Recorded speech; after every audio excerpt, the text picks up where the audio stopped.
Bahadur Shah II, AD 1837.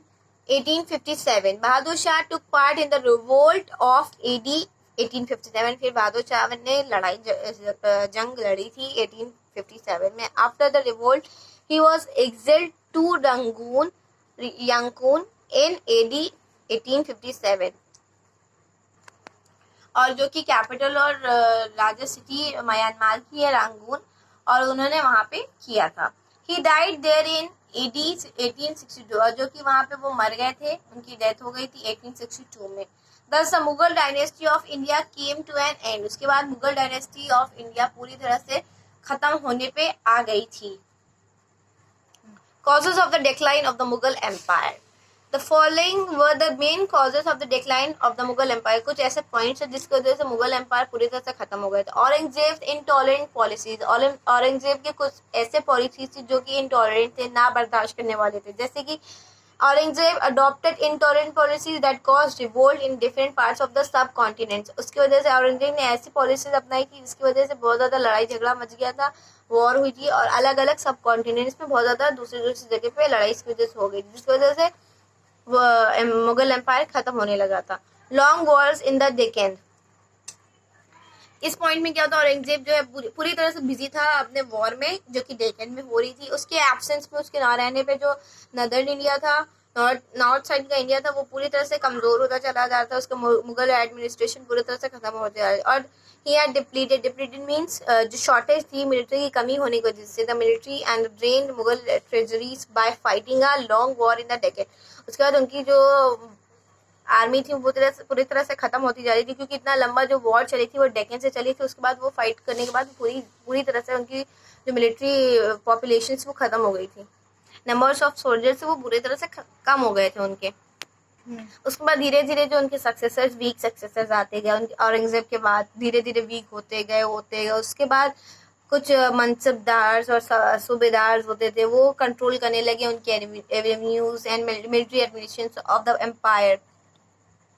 A result, they became very powerful and the revenue of the Mughal Empire declined. उसके बाद result में क्या हुआ, वो सब बहुत ज़्यादा पावरफुल होते जा रहे थे धीरे धीरे, और जो मुगल एम्पायर था वो धीरे धीरे खत्म हो जा रहा था, कमज़ोर होता जा रहा था. Competition amongst nobles. The Mughals empire also became weak due to competition amongst different groups of nobles. उसके बाद फिर nobles groups जो थे उनके बीच में जो competition अलग अलग तरीके का बढ़ता रहा था, उसकी वजह से Mughals empire जो था पूरे धीरे धीरे कमजोर होता ही चला जा रहा था. They were divided into two major groups. उसके बाद जो nobles थे वो दो ग्रुप में पूरी तरह डिवाइड किए गए, जो कि था ईरानीज and तुरानीज. Farrukhsir and Alamgir II were assassinated, while two others, Ahmad Shah and Shah Alam II, were blindly by their nobles. उसके बाद इन दो जो फारूक सियार और आलमगीर थे, उनको तो ठीक ठाक से उन्होंने राज किया, चाहे अच्छा किया हो चाहे बुरा किया हो. लेकिन उसके बाद अहमद शाह और अहमद शाह आलम सेकेंड जो थे, उन्होंने ठीक तरह से वो उन्होंने राज नहीं कर पाया. उनके नज़र से वो नोबल्स, उनके नज़र में वो अंधे हो गए थे. They were blinded by their nobles. उनके पूरी तरह से उनके ऊपर पूरा रूल करने लगे थे, अंधे हो गए थे. मतलब कि उन्होंने पूरा अपने नोबल्स के ऊपर अंधा विश्वास कर लिया था, पूरा ट्रस्ट कर लिया था, जिसकी वजह से वो उनके हाथ की कठपुतली बन गए थे, और उन्होंने ठीक से अपने राज नहीं कर पाए थे. Invasions by Nadir Shah, the ruler of Iran. Nadir Shah जो कि रूलर ऑफ ईरान के थे, ruler Nadir Shah invaded Delhi in AD 1739. वो आए थे दिल्ली में 1789 में. He looted huge amount of wealth. उन्होंने बहुत ज़्यादा पैसे यहाँ से लूटा था, चुराए थे एक तरह से. ही टुक अ फेमस पिकॉक थ्रोन. उन्होंने एक पिकॉक थ्रोन जो था वो चुराए थे, यहाँ से आके चुराया था. बिल्ड बाय शाहजहां, जो कि शाहजहां ने बनवाया था.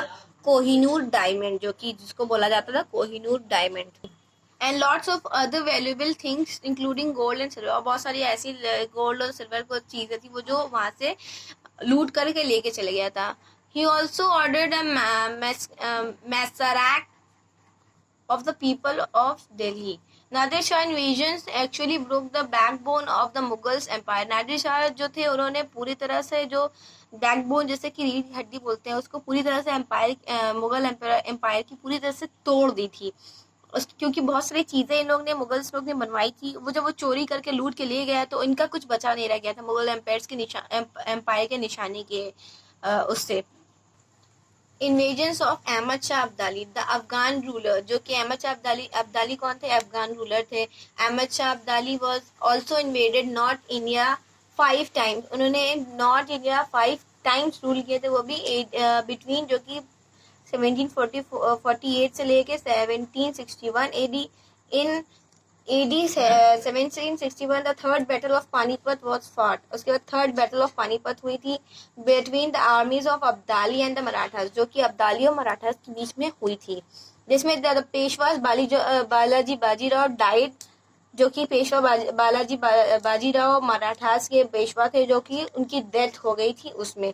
This was also huge blow of Mughal empire, जिसकी वजह से बहुत ज़्यादा उनको भी मुगल एम्पायर पूरी तरह से उनको बहुत ज़्यादा नुकसान हुआ था। इसके बाद नाउ इकोनॉमिक बैंक करप्सीज, इसमें क्या हुआ था? अकबर ने बहुत सारे अच्छी सिस्टम्स और इस्टेब्लिश किया था, नई चीज़ें, जिसको बहुत ज़्यादा वीक कर दिया था बाकी आगे आने वाली सक्सेसर्स ने, उसके आगे वाली जनरेशन ने। जैसे कि औरंगजेब, उसने बहुत सारे पॉलिसीज ऐसे लाई थी जिसकी वजह से पूरा मुगल एम्पायर पूरी तरह से टूट गया था और उसका जो इकोनॉमिक बैंक करप्सीज थी वो ज़्यादा हो गया था। उसकी वजह से फाइनेंशियली बहुत ज़्यादा लॉस देखना पड़ गया था मुगल एम्पायर को, जिसमें मुगल एम्पायर बहुत रिच एम्पायर था। उससे बहुत सारे मॉन्यूमेंट्स, बहुत सारी चीज़ें बनाई थी अपने इंडिया के लिए।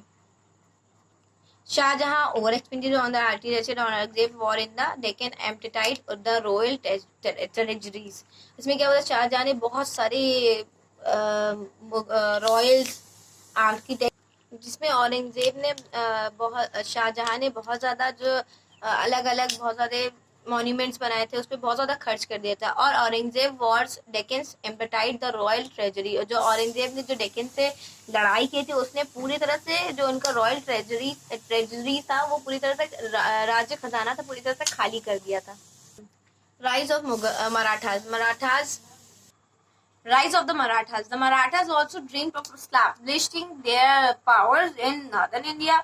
नॉर्थ साइड इंडिया में मराठास ने भी सपना देखा था कि सोचा था कि अपने वो पावर्स बढ़ाएंगी, और उन्होंने में पावर्स ऐसे नहीं कि नहीं बढ़ाया। This was possibly only after the crushing the power of Mughals, और ये तभी पॉसिबल हो सकता था जब वो मुगल्स की जो पावर्स थी उसको पूरी तरह से खत्म कर देंगी।